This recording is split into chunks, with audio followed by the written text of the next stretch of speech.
And welcome everyone to another Hot Mic with Hastings and Lindahl. Hot Mic. Hotness Mike. All right. Well, you and I went and watched a practice today, Scotty, which was like none other. All right, you've had a couple hours to think about it. I'm not going to tell you I've been thinking too much about it, but is this, I guess Legwald, I heard Legwald tell you guys this is just kind of what Sean Payton does in camp. But man, does this not feel even maybe a little bit slower than last year when it comes to pace of some of the practices? Well, let's go back to this first training camp, and it felt like it was more frantic. Now, on one hand, Sean's happy to get back and coaching and making $18 million a year. On the other hand, he didn't want to coach for Russ, although he lied in the interview and said he'd love to. But it seemed like it was more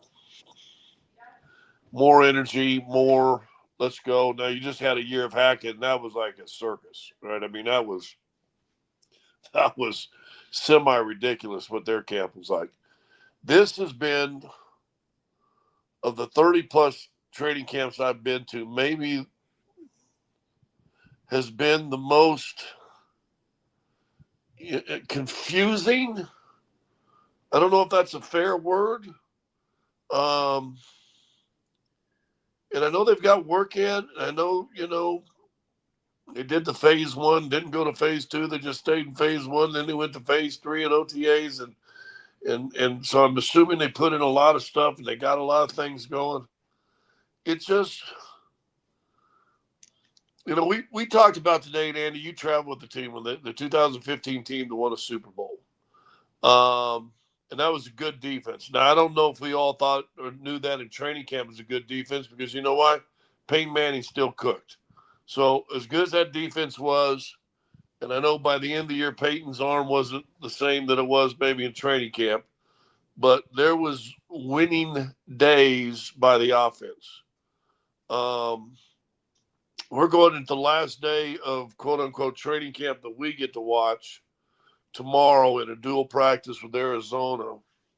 And I'll be honest with you, and we weren't out in San Francisco, but I couldn't tell you that I've seen a winning day by the offense. No, I would agree with And you. that scares me a little bit. I would agree with you. Now, my concern will rise more tomorrow if they don't compete against the Cardinals. I mean, because I do think it's going to be, we may get more of a game tomorrow than we'll get Saturday. Let's be honest about things. They won't be tackling, but you'll have the ones going against the ones, and I think everybody will be trying to make a great impression, and on and on and on. Now, it's going to be hot. It's going to be hotter than it's supposed to be Saturday if the weather holds, but yeah, I'm with you, man. You'd like to see your offense win a little bit. Again, is this the downside of expectations? Is this the downside of talking maybe too much before you really get into camp? Well, because why are we all disappointed? We're all disappointed because I just think we haven't seen some of the fireworks that we thought we'd see to this point. Yeah.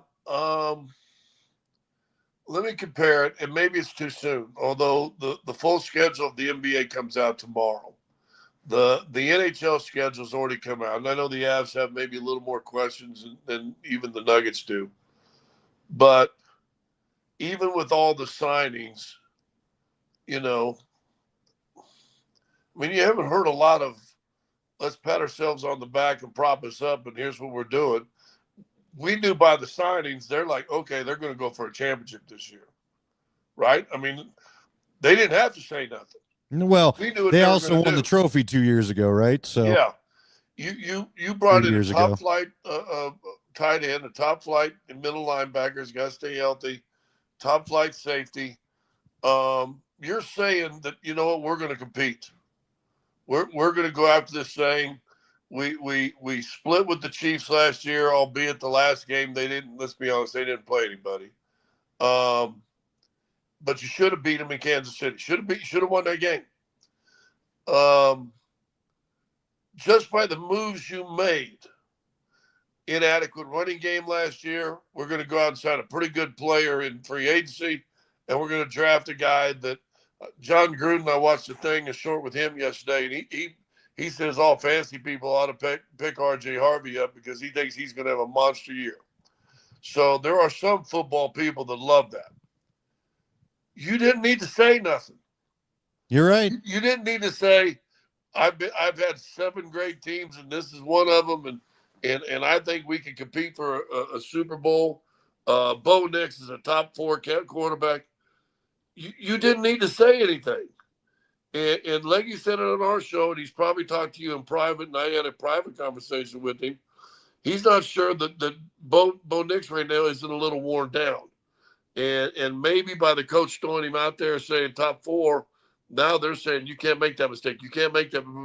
And he said he looks like a kid that has just been every second of his day and every move he's made, he has been critiqued. And he looks like he's just tired right now. And let's be honest, and I think it's an interesting existence. Bo didn't find out totally last year what it was like to be Sean Payton's guy, at least not this early, because Sean Payton still was under, telling us all we got a quarterback competition going on. We all knew that we didn't, but he had to at least appear that he was giving all 3 guys a shot, not cranking on one.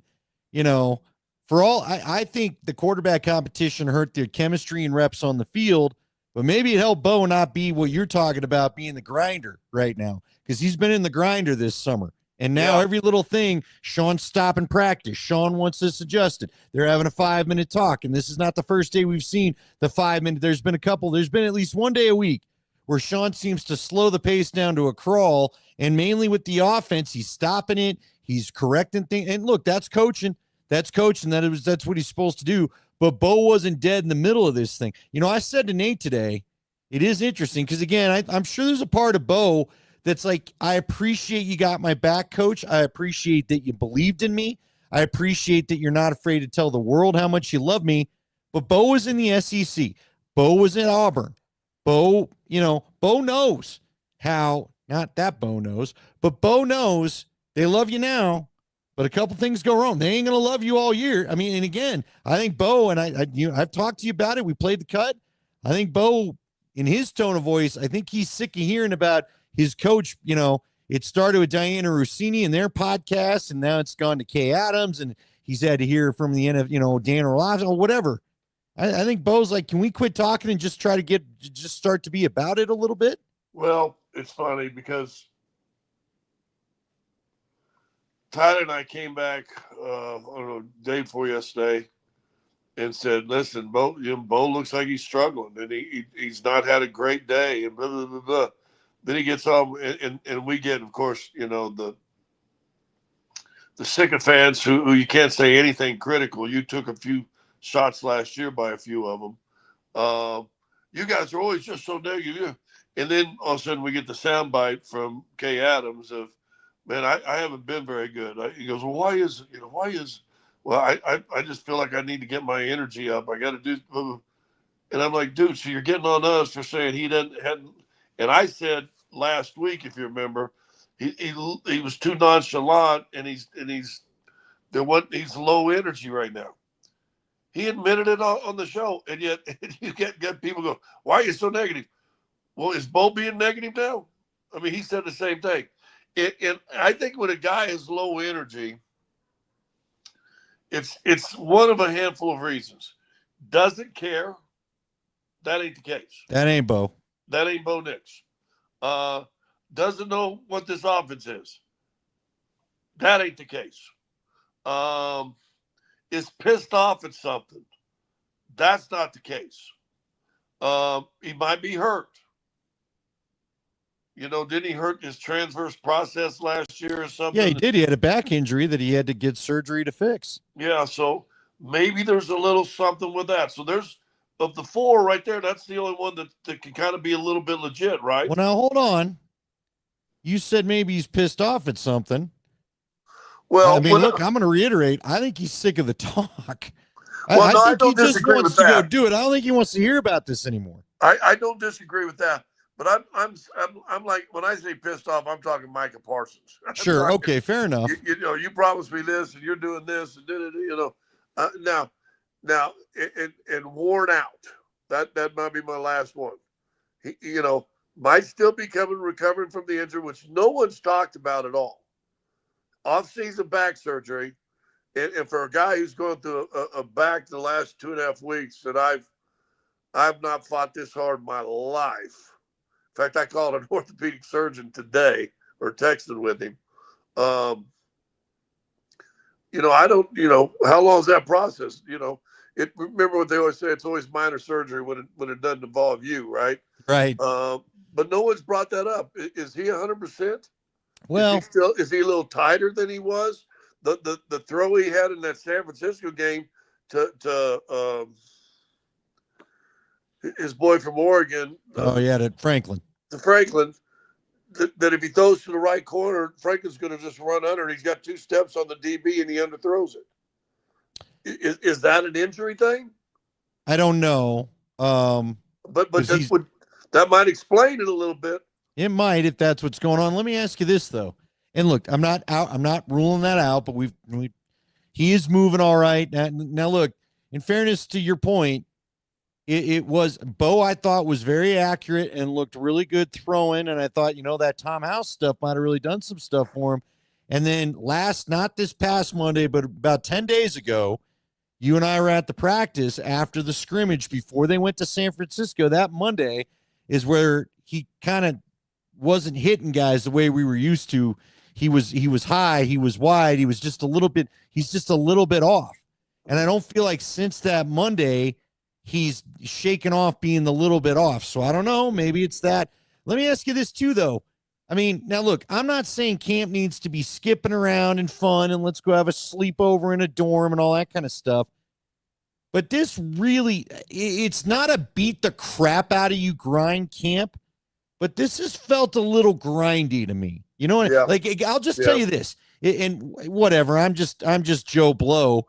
But if I were the guy wanting to go play, I wouldn't be looking forward to these practices. And again, I'm not only talking about the offense, the defense is doing a lot of standing around while the lectures are going on, to the point where I said today, if I were a defensive guy and if I were DeMarcus Ware from the 2015 team, I might be going, hey, coach, you get your thing done. We respect it. We're going to go have a walkthrough over here, but we're going to go do something where we're moving and not just standing here in formation in the hot sun while you're talking to these guys. Maybe it's nothing, but I just would tell you this, just mentally for me, I wouldn't want to go through some of these practices because, again, we just haven't seen a kind of pace that I'm used to for training camp practices. Well, it looked like they were going, they worked because they were way down by the end zone, like they were going some sort of end zone work, but without receivers, like all running game, double tight, power formation, jumbo formation, they used to call it, type of stuff at the goal line. And about 6 or 7 of the receivers came down in front of us in our tent and were just playing catch and throwing the ball around. Because other than that, guess what they're just going to do? Stand around and do nothing.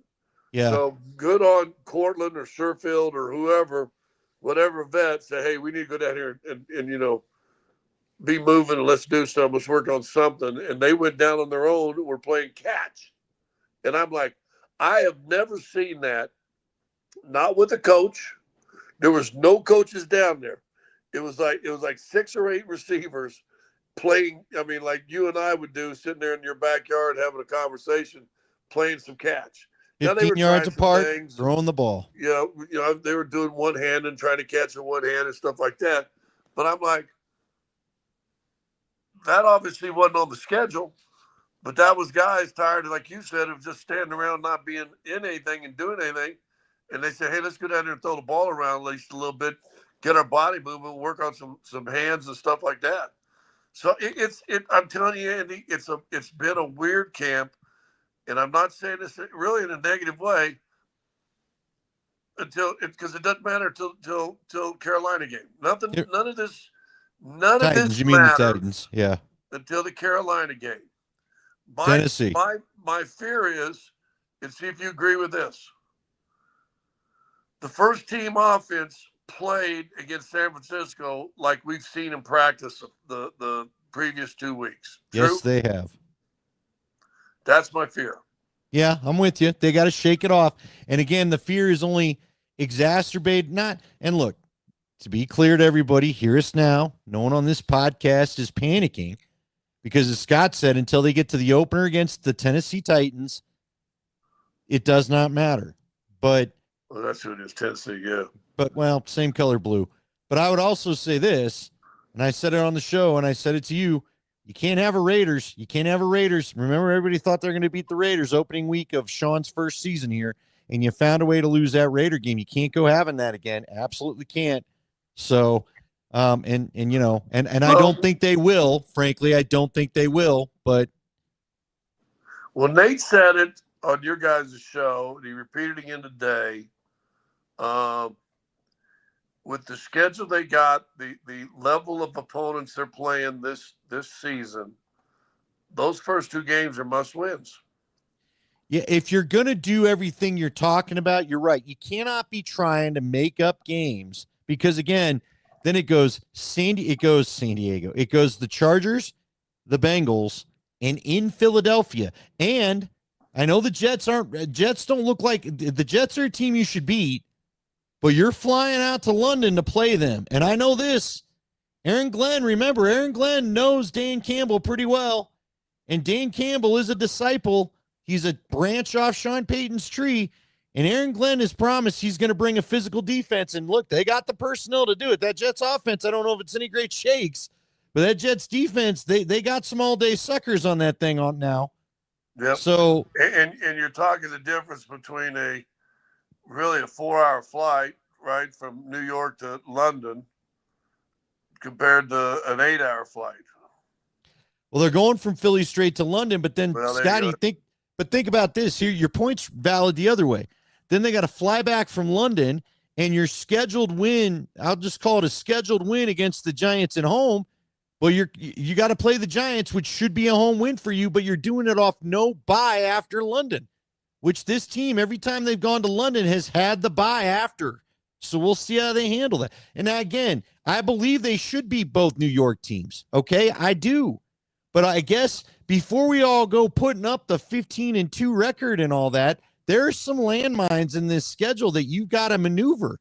And you don't have time. I keep saying it. You don't have time for one of these slow starts in September that the Broncos unfortunately have had the couple years under Payton. You got to be better about that. Now, again, I got to reiterate, I am still very excited for what I think this season holds. I think we're going to see some good football. I can't wait to watch this defense. I can't wait to see because I don't think they're showing us much either. I mean, next week we get to watch a little bit more, but the fans are gone. And honestly, dude, I think the real work, listen, there's going to be 2-3 whole weeks where we don't get to watch anything after the final preseason game. That's probably where he really gets down to business. And because I've got a couple people that think there's some tricks up their sleeve for the run game they don't want to show anybody right now. And listen, I know this. J.K. Dobbins was a wide zone runner. Would not be surprised if I've seen a couple plays where he cuts back a la Terrell Davis and goes the other direction between the center and guard, and he's had some holes to do it. But I don't think they're showing us or anybody else too much of that right now. It's been minimal looks, right? I think they're also trying to drill into R.J. Harvey's head. And you brought it up today. He stayed between the tackles a little bit more. They're trying to tell R.J. Harvey, young man, you got the problem a lot of rookies have, but the outside is not available all the time the way you think it is. Yeah, the outside is there once you get inside and make that cut back out there. It's not get the ball, I'm supposed to go downhill now, and all of a sudden say, well, that looks crowded. Let me go wide, and then you lose 2 yards. You got to do what you – I'll say this. He gets the edge. He's got a chance to be dynamic. He gets that edge. He's got a chance now because it's funny. I watched something popped up on my Instagram today, and it was the top 5 running backs of the 1990s. Did you know in the 1990s, so the decade of the 90s, Eric Dickerson ran for over 11,000 yards? Nah, it's crazy, right? Oh, dude. Crazy. Dude. They were showing him some of his things, and then Walter Payton was in there, and that was cool. Otis Anderson, which you forget about. But dude, talk about a guy getting out and all of a sudden he gets a little speed underneath him. He's gone. He's done. Oh, And that's R.J. Harvey. He don't run like Dickerson, but speed wise, I bet he's up there with Dickerson. well, he's got a little something for you if he puts his shoulders down once he gets If we going ever too. see. So, all right. So Mile H asks, you guys think there might be a sophomore slump for Bo this year? I don't know about a slump. I think a lot of us are wondering, could you be the CJ Stroud of last year? But Scotty, I would say this. I do think, and I think the Niners show it. Like, I think Robert Saleh, whether he realizes it or not, did Bo a favor. Robert Saleh brought that blitz that Bo, I don't think, was terribly happy about that caused the safety. But guess what Robert Saleh showed you? All right, now they know where you like to escape from. Now he showed you we're going to come from wide angles. We're not going to give you the outside. So, Bo, make note of that, man. Make note of that. They have, again, I know Sean said he doesn't believe in sophomore slumps and doesn't believe NFL coaches study tape, this, that, the other. Well, I respectfully disagree a little bit, and I think you just saw proof of it. Well, they now know that Bo Nix can run. He's not going to be shocking anybody with his scrambling this year. Again, Nate said it today when we did that little crossover time. It's kind of harsh to call C.J. Stroud a slump because if you watch the season or you watch it or look at his stats, he still had pretty good stats. And the team did win 11 games to make the postseason. So, I mean, they and I think, didn't they win their first game, if I'm not mistaken? They were okay. He called it a plateau. You know, you see a guy that's not, Bo wasn't supposed to be anything. Bo went like this. Well, it'd be nice, and the Broncos win a lot of games if he keeps going in that trajectory, but he might have a plateau. That don't mean he's a slump. Maybe it's 2 more touchdowns, but 3 more interceptions. Well, the other thing I think that they've got in their back pocket that I don't know that the Texans did, although Stephon Diggs was supposed to give him more than he did, you've added a real pass-catching tight end in Evan Ingram, okay? He I think will change defensive spacing out there for you to get maybe more first downs. I do think Pat Bryant's going to be a part of this sucker. I do think Troy Franklin's improved. I think they have a potential to be better offensively. They just got to get a rhythm going, and we just haven't seen it yet. Now, again, we keep talking about the skill positions, and, Scotty, I know I listened to you guys, obviously, Monday driving in. I know Tyler felt like watching the video that he said there was no glaring mistakes by the offensive line. I'll trust his eyes and take his word for it, but I'm going to tell you this, though. We've seen in practice where Benito and Cooper have been a problem, and it's screwed up plays. Yep. But Glynchy, I feel, has not had a great camp. Now, see, I'm with you, and we've never been told what's wrong with the leg. Now he's wearing a sleeve, and I've heard a couple theories, but I'm not going to throw them out there because we have no official information. He's practiced, but yeah, I don't know. See, again, last year was awesome. It really was, and I think this fall is going to be fun. But I still believe in progressions. To me, get a playoff win. I can't say it enough. You get a playoff win, I think we can all be satisfied with some things. Well, and you and D-Mac had that conversation today, Tyler, and I'll just say this. I'm glad you're all that far ahead. I'm thinking you got 18, count the bye, but you got 17 weeks I'm more worried about than enough than getting the playoffs. And, I think you can beat Houston. How do you know? You're right. I mean, how do you listen? You remember that year everybody said, "Dude, the AFC West is loaded. This could be the first year all 4 teams from the AFC West." And basically, it was the Chiefs. It was the Sean Payton first year with Russ, and everything sucked. And you're like, so man, you don't know. AFC South is going to be terrible. All right, we'll see. Let's see if Cam Ward. What if Cam Ward has a Bo Nix season? Well, or a C.J. Stroud season. They going to be better than you thought they were going to be? No, it's fair. I said this. We don't know because, again, the AFC may feast off each other. or the AFC West, I should say, may feast off each other. You may have the Chiefs beating the Raiders and losing to the Broncos, and the Broncos turning and losing to the Chargers, and the Chargers choking one of the Raiders. To where in division you're handing each other 4 losses or 3 losses or whatever it would be, right? You don't know that. And then let's just say I've seen nothing to suggest it's going to happen, especially after the first preseason game.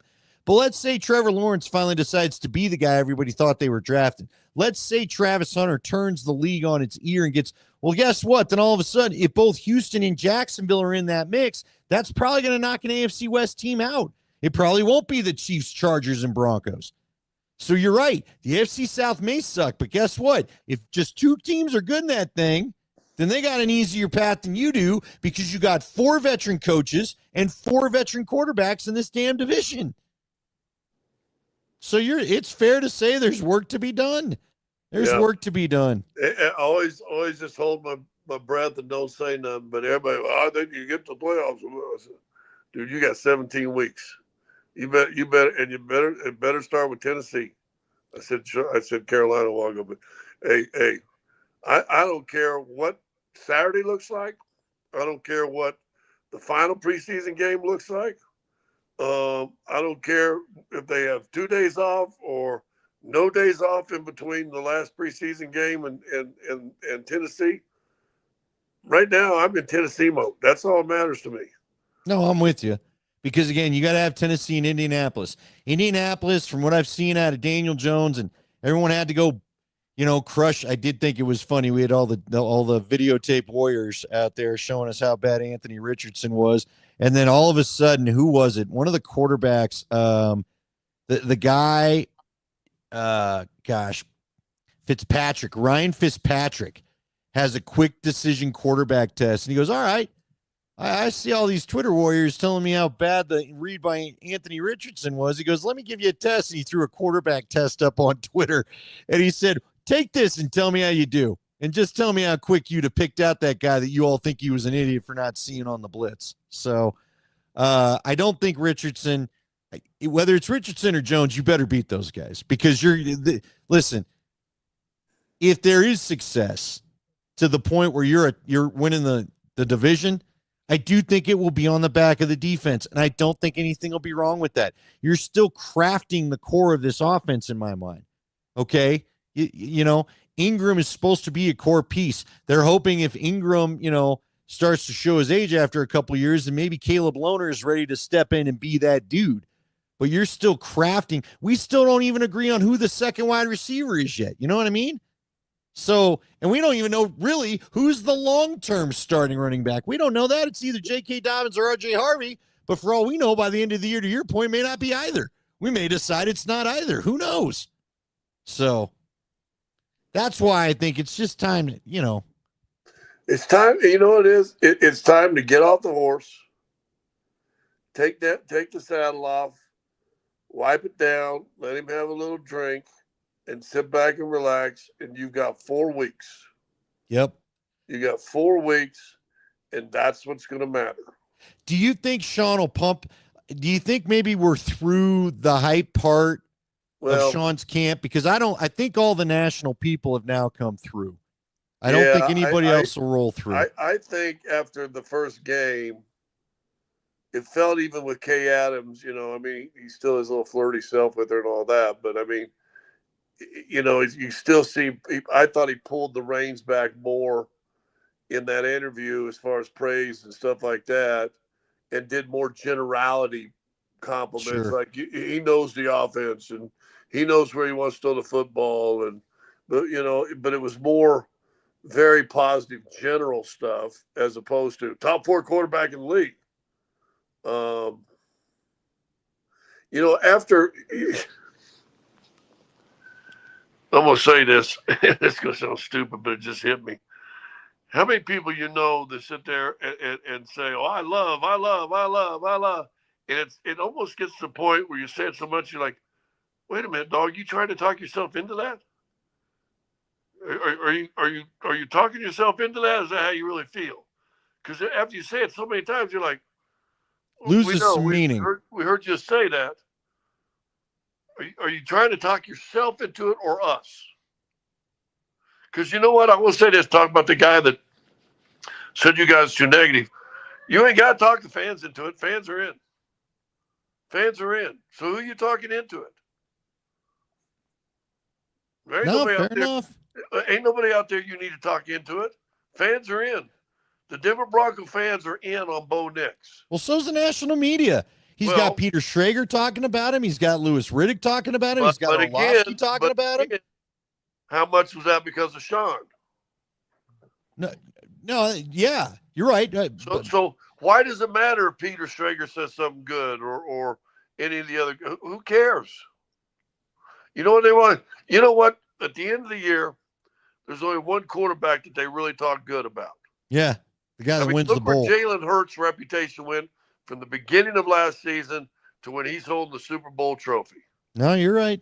You ain't hearing no conversation, and I'm not sure he's the best quarterback. I've always liked Jalen Hurts. Sure, but you sure ain't hearing a lot of negative stuff on Jalen Hurts like you did a year ago, are you?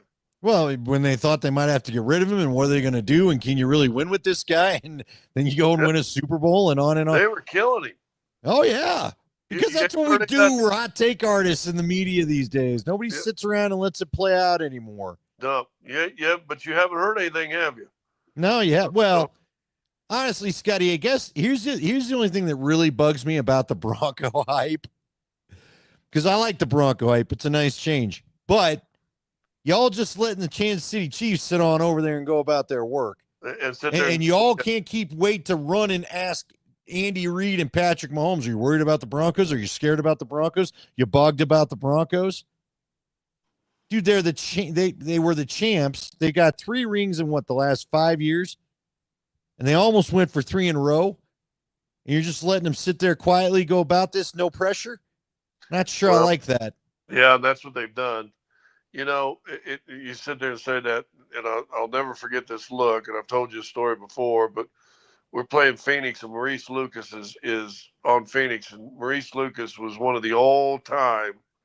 He would still go down right now, probably top 5 toughest, scariest dudes that played in the NBA. Listen, Draymond Green, everybody thinks Draymond Green's a tough guy. Draymond Green couldn't fit in Maurice Lucas's jock when it came to being a tough guy. And Danny Brownfield was kind of talking trash, like, oh, he ain't blah, blah, blah. They went up in the air for a loose ball, and Maurice basically caught it with him and threw Danny down on the floor on his back. Danny, right in front of our bench. Danny is writhing in pain. And Maurice just calmly walks over. Like I said, he's as close as you are to your TV, and I know your base was set up. He's that close to the bench. I'm the bench. I'm you. Maurice is your TV.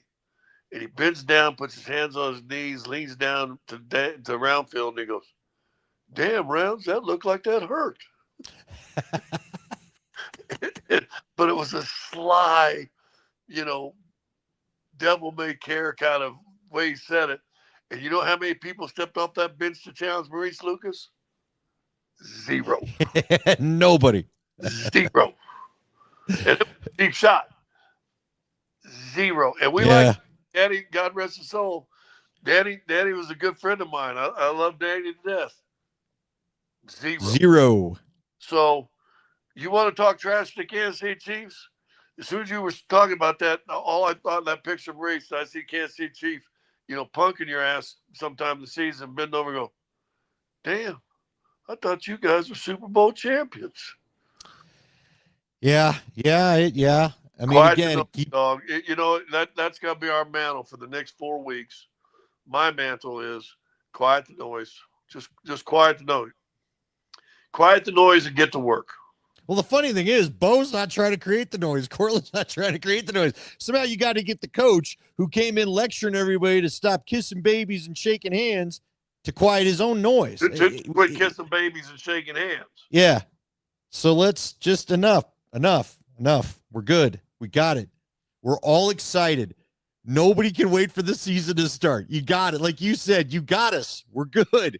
We can't wait. No need to rally the troops anymore. You're going to be sold out on the first game and probably the whole home schedule. Let's go. Mike Patello, one time we were playing somebody and we're beating them, and I was kind of I don't want to say tough guy, but I could be dirty if I'm being honest. And I was okay with tough guy. Why won't you say tough guy? We're up 26 or something on somebody, and I'm in there, and I just lay somebody out, and we still win the game. And Fratello came over in the locker room after the game. He goes, Scott, let me just give you a little word of advice. Don't ever kick a sleeping dog.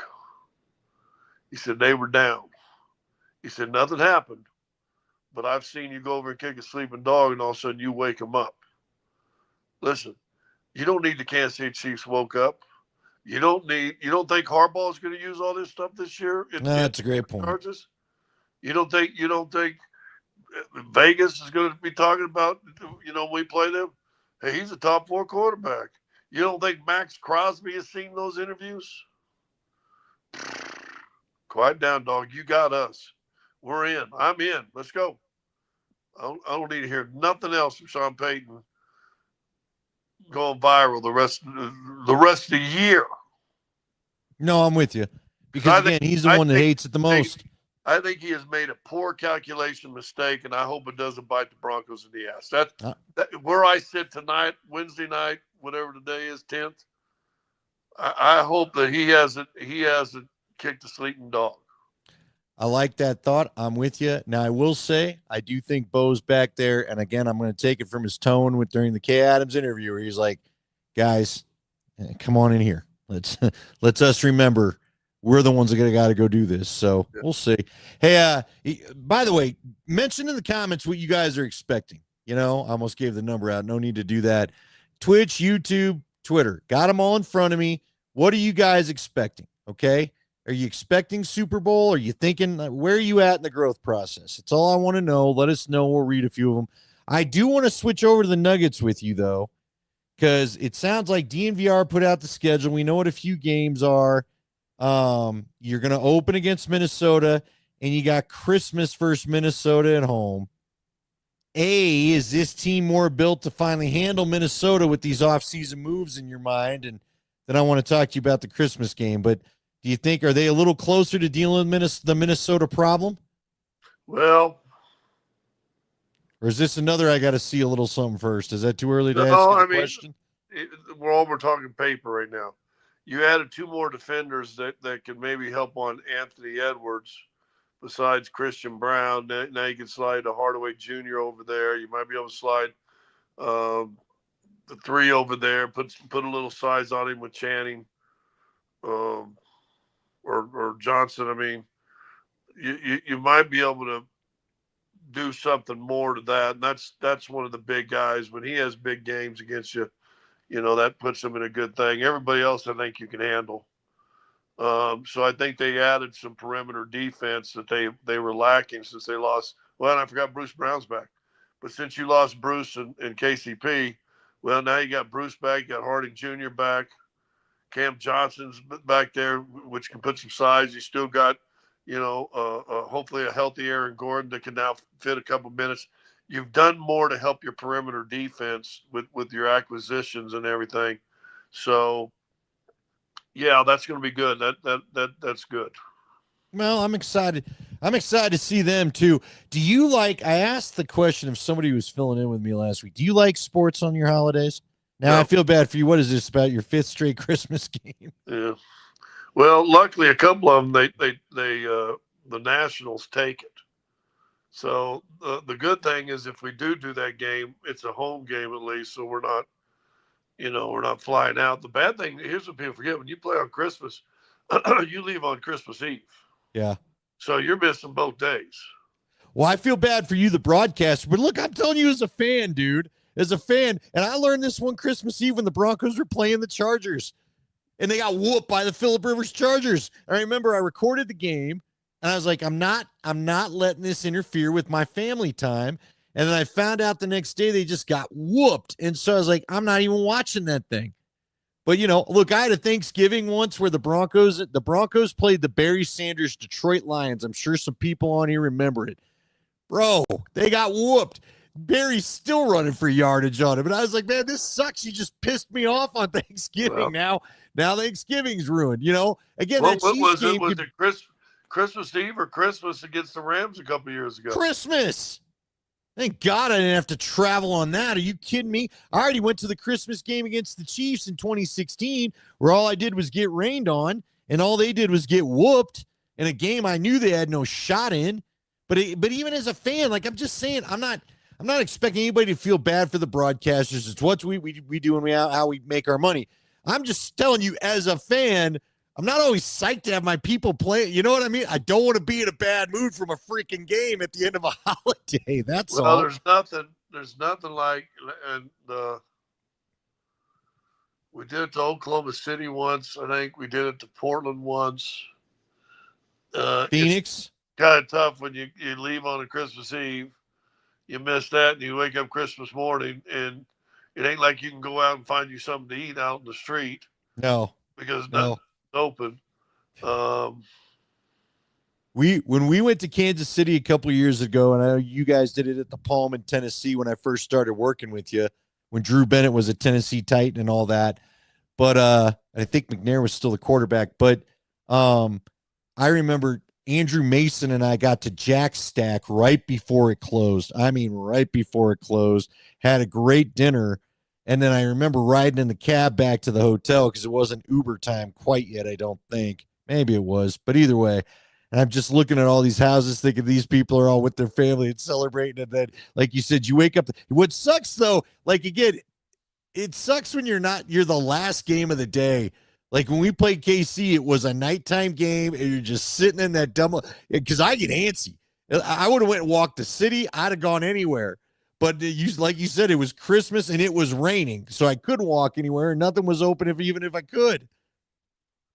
And then, but see, again, had I been home watching that game as a fan, because that basically killed their playoff chances in 2016, if you remember. Yep. I almost don't want that. I almost wish they wouldn't play on – I would rather just watch the stupid reruns of A Christmas Story than have my Bronco team or my Nuggets team or my Avs team break my heart or something. I don't know. Nuggets, Minnesota is the last game on that Christmas. Yeah, I know. Will that be 8:30, do you think? Yeah. Yeah. Well, you'll be able to probably watch the Broncos and then the Nuggets. So. Yeah, because I think they play a little earlier. Broncos, I think, are like 6:30 in KC. So, anyway. All right, well, we'll wrap it up, folks. Now, remember, and we got a few comments before we get out of here. Let's do this. So, Cody says playoff hopefuls with how hard the AFC is right now. I think that's realistic. KW, nobody has won or lost a game because of words. My Lord, if the Chiefs win, it's because they're better. Made more plays that day. The team is going to win No team is going to win because of something Sean Payton said. Hopefully you're right, KW, but again, I don't think you need to give them motivation because the NFL loves to put stuff up in the lockers. They love to have their little motivational speeches. I've seen it with my own eyes. Well, just having been around pro sports for a long time, I do know this. People bring stuff up. Now, if all's even, then you're right. The best talent wins. But you don't need even talent getting motivated a little extra. Yeah, well, and again, it's just let them wallow in what they blew last year. They blew a chance to three-peat. That ain't, like, again, losing the Super Bowl is one thing. You blow a chance to three-peat, man. Like that, I think that's got to weigh on you. I keep waiting for something to weigh on these guys. Like, again, I'll go to 2014 with the Broncos. Man, you could feel it the whole first month, even though they were playing pretty well, that the Super Bowl butt whooping in Super Bowl 48 just kind of hung there. You know what I mean? Mile High says that Aaron Gordon and Peyton Watson visit Nuggets training camp. Have you seen them out there? Yes. There are pictures all over. But they were so I will tell you this, Mile High. We didn't physically see them because they were complete opposite of where we were standing by the end zone of where they were actually practicing. Oh, so they were over that VIP area? Yes, but they were on the field on the sideline. They had field access. Well, that's cool. They did not come where the Muggles were, as you guys like to say. Yeah, and I do like First of all, Aaron Gordon probably, size-wise, he probably been a pretty good tight end for you, right? Yeah. Oh, yeah. Might have been a pretty good tight end. One, I'm excited about it. One, I like when teams support other teams in town.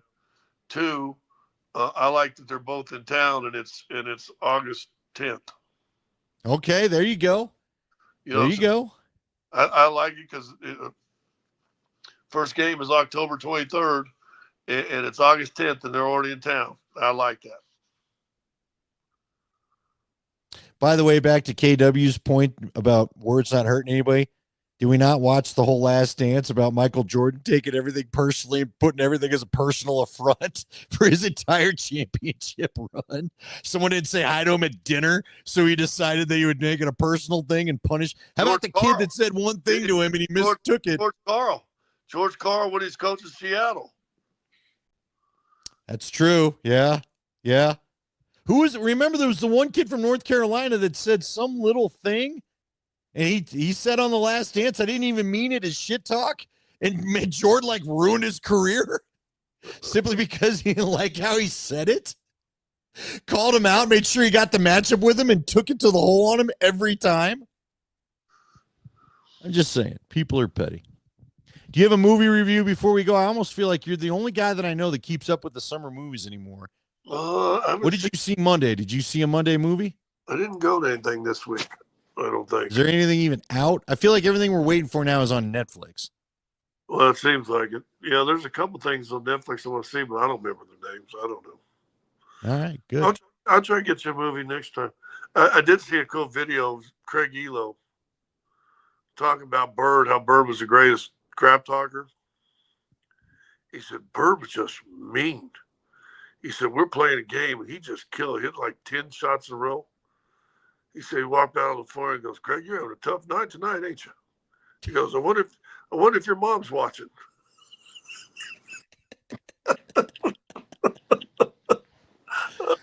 You seem like you'd be a good crap talker. Did you just never feel confident enough to do it? Well, dude, you had to play. Well, all right. I was the guy that said, you go keep that up, I'm coming in. And that was my crap talk. Hey, you keep doing that, they're going to put me in. That's what I would say. All right, everybody, check in with us. Halftime, Broncos, Cardinals. We're going to get on at the 2-minute warning. We're going to talk all the way through the first half because, again, chances are the people you want to talk about and react to will be playing in the first half. If I've learned anything from doing these things, no one's around by the end of the preseason games because nobody plays. So, right, if at all. Yeah. Yeah. So anyway, we'll see you. We'll see you Saturday, halftime, Broncos, Cardinals. Y'all have a great week. We'll talk to you next week at 9 on Hot Mike with Hastings and Lindahl. Subscribe.